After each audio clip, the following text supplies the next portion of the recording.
Sud Radio Auto, essai croisé.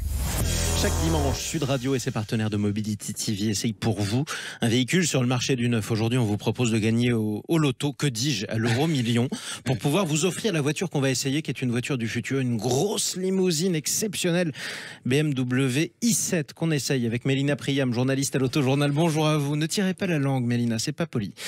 Vous êtes aussi avec Cédric Fréhour. Bonjour à vous, Cédric. Bonjour, Jean-Marie. Fondateur de la plateforme Sans Bornes, et avec Stanislas Laroumet. Bonjour à vous. Bonjour Jean-Marie. Fondateur de Ma Voiture Idéale. Pourquoi vous m'avez tiré la langue quand j'ai parlé de la BMW i7, Mélina Priam? Non, j'ai pas tiré la langue, j'ai fait la moue parce que moi j'ai un peu de mal avec cette voiture. Ouais.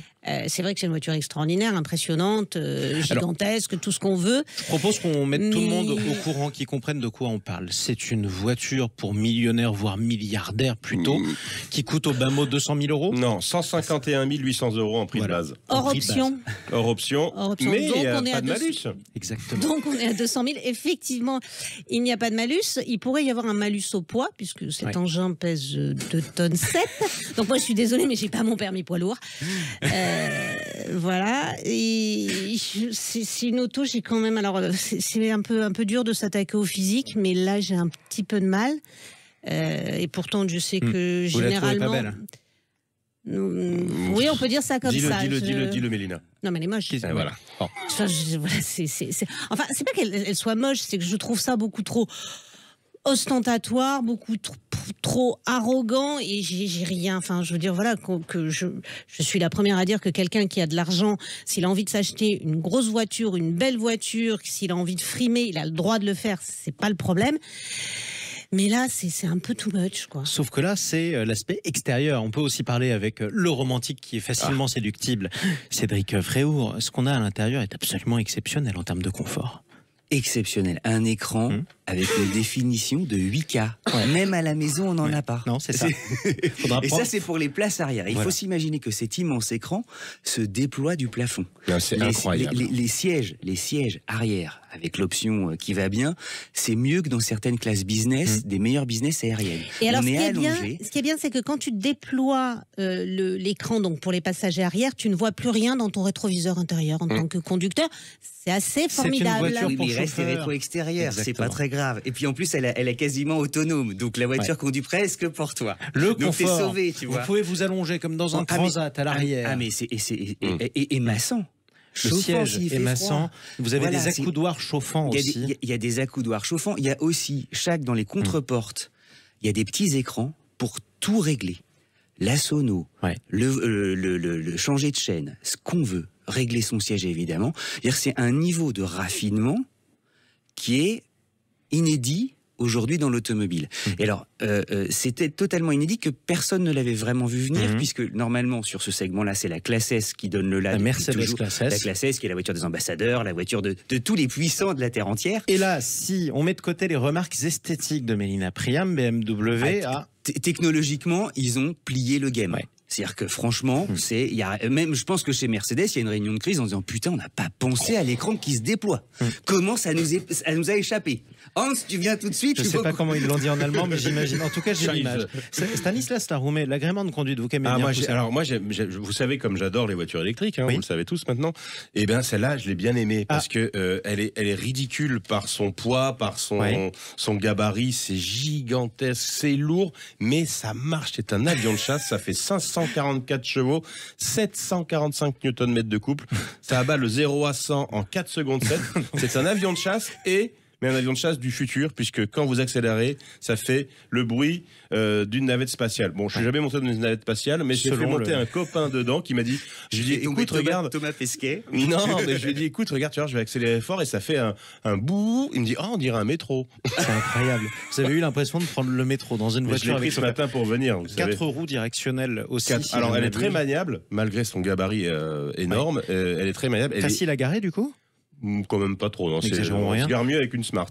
Elle est très maniable, hyper confortable, bien finie, et puis c'est vraiment une expérience de conduite assez intéressante, assez ahurissante, parce que comme le disait Cédric, c'est vraiment un ovni. Il y a pas grand chose d'équivalent sur le marché. Après, bon, la ligne Je n'en parlerai pas. Je préfère ne pas en parler. Mais c'est incroyable. Le camarade Jean-Luc Moreau, qu'on retrouve tous les samedis à 11h, dont on parle auto sur Sud Radio, va très bien. Il m'a parlé d'un tapis volant à cause du silence de cette voiture. Est-ce que quelqu'un peut... C'est effectivement, nous c'est une auto qu'on a eue à l'Autojournal que l'on a mesurée. Voilà, c'est la voiture la plus silencieuse de toute notre base de données. Alors que c'est la plus lourde aussi. Alors presque. Oui, alors que c'est une des plus lourdes, mais c'est vrai que à la fois vous avez une insonorisation qui est absolument remarquable, et en plus vous partez d'un moteur électrique qui ne fait pas de bruit. Donc vous associez deux éléments qui font que c'est effectivement en termes de confort. Il y a sans doute, alors peut-être à moins d'aller chercher chez Rolls ou chez Bentley, il y a rien de mieux actuellement. Cédric Fréau. C'est spectaculaire évidemment aux places arrière, mais c'est spectaculaire aussi pour le chauffeur. Pourquoi? L'ambiance à bord, la décoration. Il y a des LED incrustés. Et c'est Dubaï. On peut mettre l'ambiance qu'on veut. D'ailleurs, ils sont prédéfinis. On peut avoir un truc très zen. Et l'ambiance, ça va jusqu'à quasiment la ventilation. Une petite lumière, un fond sonore qui vient justement vous relaxer si vous voulez. Si c'est ultra sportif, tout devient rouge. Mais tout devient rouge avec des nuances. On a l'impression... Il y a un côté aquarium. Je sais pas si vous avez utilisé ce truc-là. Mais je t'assure, moi, t'es bouche bée. Tétanisé. Un mot, Stanislas Aroumet? Oui, c'est que en fait, cette i7, c'est la remplaçante de la série 7 qui s'appelle maintenant i7, mais qui existe aussi en hybride rechargeable et même en diesel, qui ne vendront pas beaucoup. Il retrouvera toujours la version thermique, quoi qu'il arrive. Bien sûr. Bien sûr, quoi qu'il arrive. Dernier point, à qui elle s'adresse? Ça, c'est important, parce que même un chef d'entreprise français, on l'imagine mal se déplacer. Donc, à qui elle s'adresse sur la planète?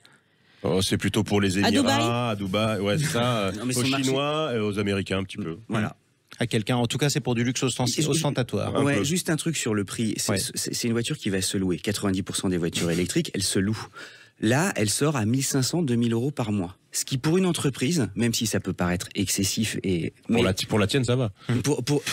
Face à une Model S, une Model S, à côté, elle a pas ce raffinement-là, elle ressort au même prix. Donc ce sera aussi une voiture de flotte. Ce sera une voiture, évidemment, de flotte. Alors, comme elle mesure 5,40 m, elle est difficile à garer. Bon, faudra faire un nouveau parking souterrain, quoi qu'il en soit. Merci pour cet essai du futur, en tout cas, à tous les trois, la BMW i7. J'ai peut-être pas donné la parole à Mélina Priam, vous aviez quelque chose à ajouter?